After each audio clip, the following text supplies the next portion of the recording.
Welcome to the Next Level Facebook Ads Podcast with Phil Graham. We help you master Facebook ads and give you an unfair advantage over your competition. Are you ready? Let's go. Hey, what's up, everybody? Welcome to the Next Level Facebook Ads Podcast, episode 161. I'm Phil Graham. Today, I'm going to be talking about how I structure our Facebook ad campaigns for success. I get questions on this quite a bit, so I thought this would be a great topic for an episode of the podcast. So I hope you guys are doing well. I'm recording this on Monday, June 8th, 2020. Hope you guys had a great weekend and a great Monday. Looking forward to having a great week. In fact, let me just pop open my bubbly right now. Let's see if you guys can hear that. There we go. And when I say bubbly, I don't mean champagne, I mean water. Anyway, got a nice little cold mango bubbly water. I love it. And I hope you guys are doing well. Like I said, I want to jump into this content very quickly. But before we do, a couple quick announcements. Number one, I know I've been talking about the group that I'm preparing, and I was hoping to have it ready last week. It's actually going to be live this week, and it's called Ad Agency School. And it's going to help people that either already have an agency who want to grow and be successful, or those who actually want to create one from scratch and grow and be successful. And whether you want to have an agency that has lots of people and maybe make millions of dollars, or you want to be a one person, one man or one woman shop, work from home, control your schedule, and make lots of money, regardless of what you want, this is going to be a great fit for you. So if you want in, I want you to DM me on Instagram at Phil Graham Digital. This week is the week, my friends. And so those of you who have already DM'd me, I'll be getting back to you guys this week. I promise. And I'm excited to open that group up and start a lot of teaching and just connect with you guys in there. That's going to be fun. And then secondly, for those of you who either want to talk about potentially having somebody run ads for you, or if you want one-on-one coaching, which is like 1,000,000 times better than a course because it's specific to your exact situation. If you are interested in something like that, you can either go to my website, philgrahamdigital.com, or DM me on Instagram, philgrahamdigital, and let's connect and talk about it and see if it's the right fit. So with that being said, I want to jump into the episode. And I wanted to start off with a false assumption that I see people having out there. Somebody actually asked me about this earlier today, and so I thought I'd bring it up on the podcast.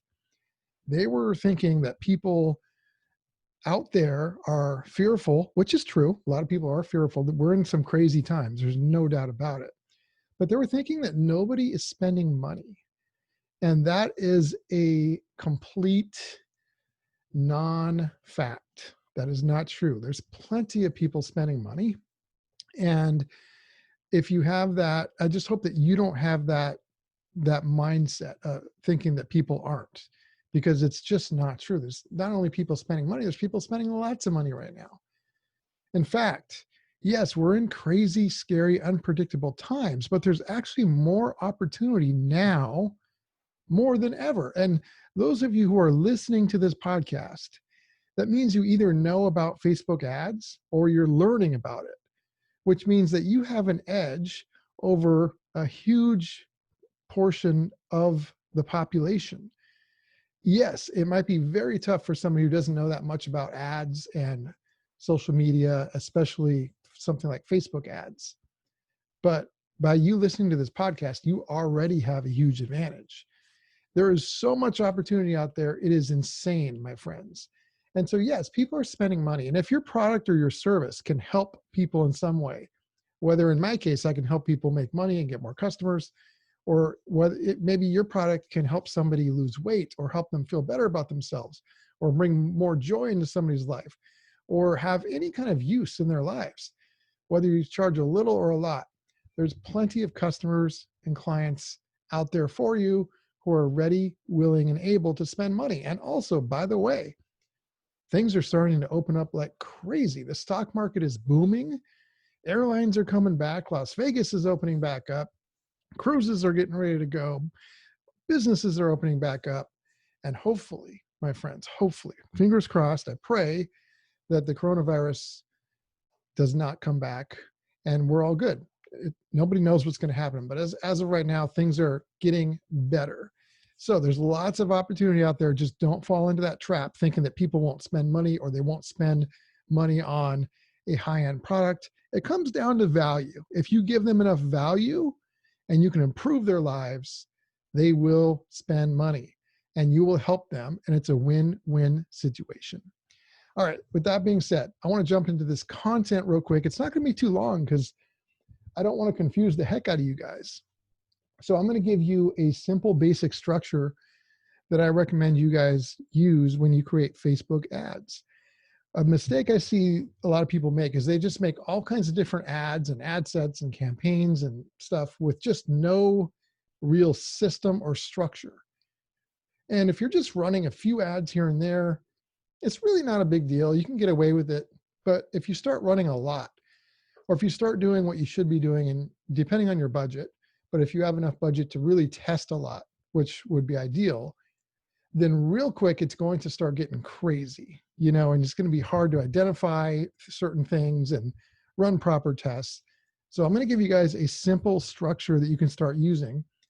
This isn't the full structure we use just because it would be a little confusing and it differs based off of many variables. But in terms of something that could work for everybody, this is a great start. And this is certainly like this foundation is what we use for most of our stuff. So let me just dive in and tell you how I would structure these campaigns. So our campaigns typically have two main levels. There's the top level, which is what I call the top of the funnel, and that is a cold level. So anytime we're targeting people that have most likely never heard from us or from our clients, if we're doing it for clients, a cold audience, that's the top of the funnel. So that's one level. Level two is the bottom of the funnel, and that is a warm audience. That's retargeting. So if they've been to our website or watched one of our videos on Facebook or Instagram or engaged with our page or any of that stuff, any of the above, they would fall into the warm audience. Now, within each level, there's actually two sub-levels.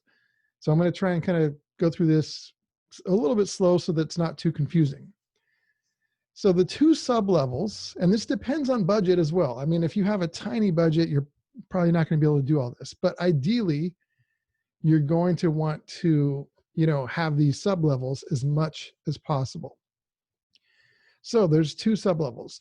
One sub-level is a testing sub-level. And then the other sub-level is a production sub-level.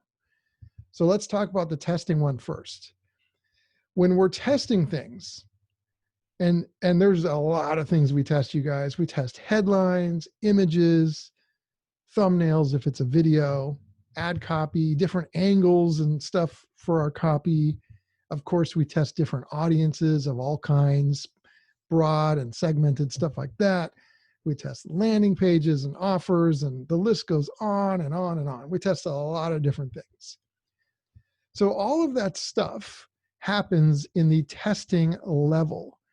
And in the testing level, we don't spend a tremendous amount of money because the testing level, I'm going to use a sports analogy. I'm sure you guys will be shocked. I never use those, right?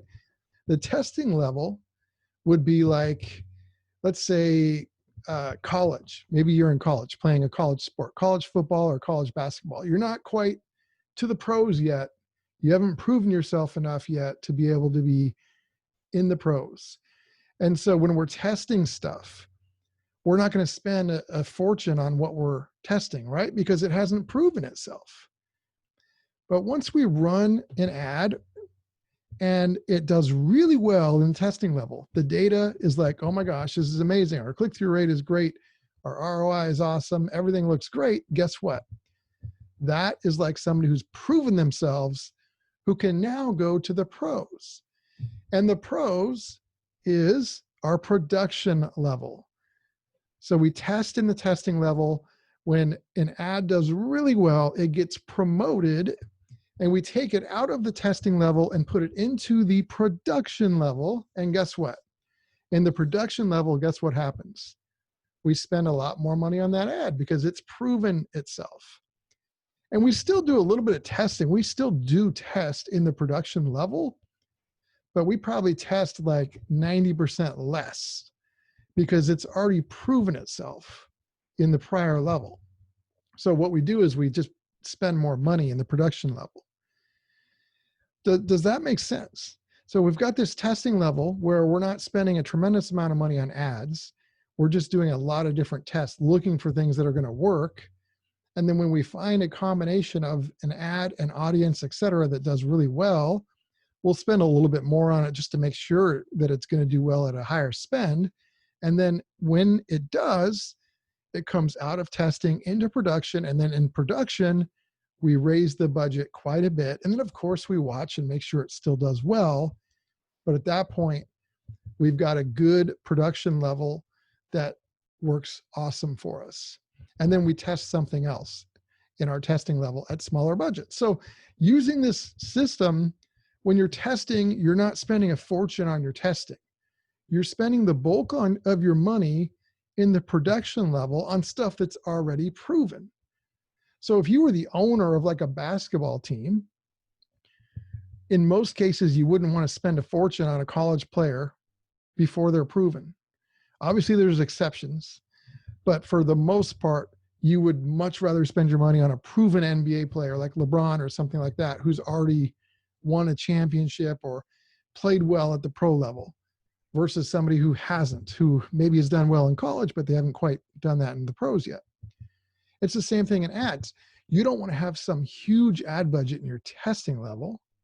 You want to reserve that ad budget for your production level, for stuff that's already proven. So you still have to do a lot of testing. So overall, you might be spending a decent part of your budget on testing, but not on any one ad. You know, let's say you had like $50 a day for testing. I wouldn't test one ad at $50 a day. You know, I might test 5 at $10 a day. And again, I'm always going to be revolving what I'm testing. I might test images, thumbnails, ad angles, you know, audiences, all these different things, but one thing at a time. You know, you don't want to try and test 10 different things because you won't know what worked or what didn't. So you got to be careful on that. So that's the basic structure. So again, the main level is our cold audience. So for cold, we're going to have a testing level and a production level. And then for our retargeting warm audience, which is the bottom of the funnel, we're also going to have a testing level under that and a production level under that. So for each main level, there's a testing and production level. Hopefully that makes sense. I'm trying not to confuse you guys. This works really, really well for us. I highly recommend you guys try it out. And then lastly, I just want to be very clear on this. Testing is one of the big key factors to your success when it comes to advertising. When you're losing, when you're running ads that aren't doing well, what do you need to do? You need to test more and change things up and look at the data and test more. When you're winning, when you've got ads that are doing well, what do you need to do? You need to test more. So even though we don't test as much in our production level, guess what? We still do, because what if our best ad, let's say the very best ad we do, what if that very best ad is doing amazing for us, but what if we could think of something that could make it do 10 times better and we just didn't know it? We always test, win or lose. Then we look at the data and we find the winner and we keep going over and over again. Test, scale, change over and over again. And that is a big secret to success. So my friends, I hope that was helpful. Episode 161 is in the books.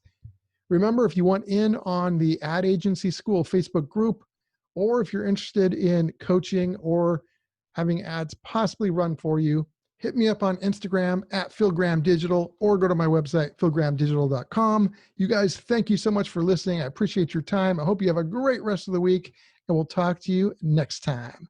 Thanks, everybody. Peace out. Thanks for listening to the Next Level Facebook Ads Podcast. Please remember to subscribe and share this with all your friends. For show notes, more tips, and to learn more about Phil, please visit philgrahamdigital.com/podcast.